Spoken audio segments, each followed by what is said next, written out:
Everyone, welcome to RBL Academy. इस वीडियो में आप सभी के साथ डिस्कस करेंगे जो हाल ही में बहुत चर्चा में है, सोमालीलैंड। समझेंगे सोमालीलैंड क्या है और साथ में ये भी समझेंगे कि इजराइल ने सोमालीलैंड को मान्यता दी है, इससे विश्व पे क्या प्रभाव पड़ेगा, और साथ ही कि कोई भूभाग देश कैसे बनता है। यदि वीडियो पसंद आए तो अपना फीडबैक कमेंट सेक्शन में जरूर लिखिएगा। नमस्कार। आज हम बात करेंगे एक ऐसे राजनयिक फैसले की जिसमें अफ्रीका का नक्शा हमेशा के लिए बदलने की ताकत है। ये कहानी है इजराइल की और एक ऐसे देश की जो पिछले 30 सालों से, जी हाँ, 30 सालों से दुनिया के नक्शे पर अपनी जगह बनाने का इंतजार कर रहा है। नाम है सोमालीलैंड। तो हाल ही में हुआ ये कि एक डिप्लोमेटिक डिसीजन ने पूरे हॉर्न ऑफ अफ्रीका में, कह सकते हैं, भूचाल ला दिया। एक ऐसा फैसला जिसने कई देशों को चौंका दिया और कईयों को काफी नाराज भी कर दिया। तो चलिए गहराई में उतरते हैं और समझते हैं कि आखिर ये माजरा है क्या और ये इतना जरूरी क्यों है। जरा सोचिए, एक ऐसा देश जिसे 30 साल से ज्यादा हो गए हैं पर किसी ने भी उसे एक देश नहीं माना, और फिर अचानक दुनिया के सबसे विवादास्पद देशों में से एक उसे ऑफिशियली रिकॉग्नाइज कर लेता है। इजराइल की इसी कदम ने सोमालिया को एकदम से भड़का दिया है। उनका कहना है कि ये तो हमारी संप्रभुता पर, हमारी सॉवरेनिटी पर सीधा सीधा हमला है। लेकिन देखिए, इस पूरे विवाद को समझने के लिए हमें एक कदम पीछे जाना होगा। और सबसे पहला सवाल यही है, आखिर ये सोमालीलैंड है क्या? कहाँ है? हो सकता है आप में से कुछ लोगों ने ये नाम सुना हो, लेकिन इसकी कहानी वाकई बहुत दिलचस्प है। सोमालीलैंड की जो लोकेशन है वही इसकी सबसे बड़ी ताकत भी है और शायद सबसे बड़ी मुसीबत भी। ये गल्फ ऑफ एडन पर है, बिल्कुल बाब अल मंदेब स्ट्रेट के पास। अब ये वो रास्ता है जो दुनिया के सबसे बिजी शिपिंग रूट्स में से एक है। मतलब यहाँ कुछ भी गड़बड़ होती है तो उसका असर पूरी दुनिया के ट्रेड पर पड़ता है। इसकी कहानी शुरू होती है कॉलोनियल एरा से। याद है कैसे यूरोपियन पावर्स ने अफ्रीका के नक्शे पर लकीरें खींचकर उसे आपस में बांट लिया था? तो बस ये इलाका था ब्रिटिश सोमालीलैंड प्रोटेक्टोरेट और इसका पड़ोसी था इटालियन सोमालीलैंड। दोनों बिल्कुल अलग थे और ये जो पुराना बंटवारा है इसका असर आज भी दिखता है। अब ये जो टाइमलाइन है ये एक बड़े ही उतार चढ़ाव वाले सफर को दिखाती है।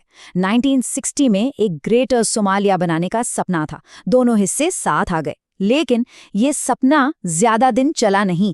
1991 में एक बहुत ही भयानक सिविल वॉर हुआ और उसके बाद सोमालीलैंड ने तय किया कि भाई हम अपना रास्ता अलग बना रहे हैं, और उन्होंने अपनी आज़ादी का ऐलान कर दिया। और यहीं पर आकर कहानी थोड़ी अजीब हो जाती है। पिछले 30 सालों से सोमालीलैंड एक आज़ाद देश की तरह ही चल रहा है। उनका अपना संविधान है, अपनी चुनी हुई सरकार है, अपनी करेंसी है, अपनी फौज है, मतलब एक चलती फिरती डेमोक्रेसी। लेकिन फिर भी इजराइल के इस कदम से पहले तक दुनिया के किसी भी देश ने उन्हें ऑफिशियली देश नहीं माना। सोचिए, एक देश होने के लिए जो कुछ चाहिए सब है, सिवाय एक चीज के, इंटरनेशनल रिकॉग्निशन। तो अब आते हैं सबसे बड़े सवाल पर कि आखिर इजराइल, एक ऐसा देश जो खुद अपनी लेजिटिमेसी के लिए संघर्ष करता रहता है, वो इतना बड़ा रिस्क क्यों लेगा? क्यों वो दुनिया के नियमों के खिलाफ जाकर एक ब्रेकअवे रिपब्लिक को मान्यता देगा? इसका जवाब 3 हिस्सों में है, और ये सब कुछ कोल्ड हार्ड स्ट्रैटेजी का खेल है। यहाँ इमोशंस के लिए कोई जगह नहीं है, सिर्फ और सिर्फ जियोपॉलिटिकल कैलकुलेशंस हैं। तो पहला कारण जुड़ा है इस एक नंबर से, 12%। जी हाँ, दुनिया का 12% ट्रेड लाल सागर से होकर गुजरता है, बिल्कुल सोमालीलैंड के दरवाजे के सामने से। ये यूरोप और एशिया के बीच एक, कह लीजिए, एक लाइफलाइन है, और इस पर जिसका कंट्रोल हो उसके पास जबरदस्त पावर होती है। और आजकल हम सब देख ही रहे हैं, यमन में बैठे हूती विद्रोही इसी रास्ते पर जहाज़ों पर हमला कर रहे हैं। तो इजराइल के लिए एक स्टेबल और दोस्ताना सोमालीलैंड इन खतरों से निपटने के लिए एक परफेक्ट पार्टनर बन सकता है। ये उस इलाके में एक स्ट्रेटेजिक आउटपोस्ट बनाने जैसा है। और बात सिर्फ यहीं खत्म नहीं होती। ये कदम इजराइल की इब्राहिम अकॉर्ड्स के बाद की जो रणनीति है उसमें एकदम फिट बैठता है। अपने पुराने दोस्तों से आगे बढ़कर नए दोस्त बनाना, खासकर अफ्रीका में। सोमालीलैंड को मान्यता देना दुनिया को एक जोरदार मैसेज है कि इजराइल अब अपने हिसाब से नए गठबंधन बनाने से पीछे नहीं हटेगा। लेकिन जब आप जियोपॉलिटिक्स की बिसात पर इतना बड़ा दांव खेलते हैं तो रिएक्शन भी उतना ही तगड़ा आता है। और इस मामले में तो इस एक फैसले ने पुराने दोस्तों और सहयोगियों तक को आमने सामने ला खड़ा किया है। और शायद सबसे हैरान करने वाला रिएक्शन आया है इजराइल के सबसे करीबी दोस्त अमेरिका से। इस एक मुद्दे पर दोनों देशों के रास्ते बिल्कुल अलग हैं। उनके इंटरेस्ट्स यहाँ सीधे सीधे टकरा रहे हैं। तो सवाल है, अमेरिका इसका विरोध क्यों कर रहा है? उनके लिए ये उस इलाके की स्टेबिलिटी का सवाल है। अमेरिका सोमालिया की सरकार के साथ मिलकर अल शबाब जैसे आतंकी गुटों से लड़ रहा है।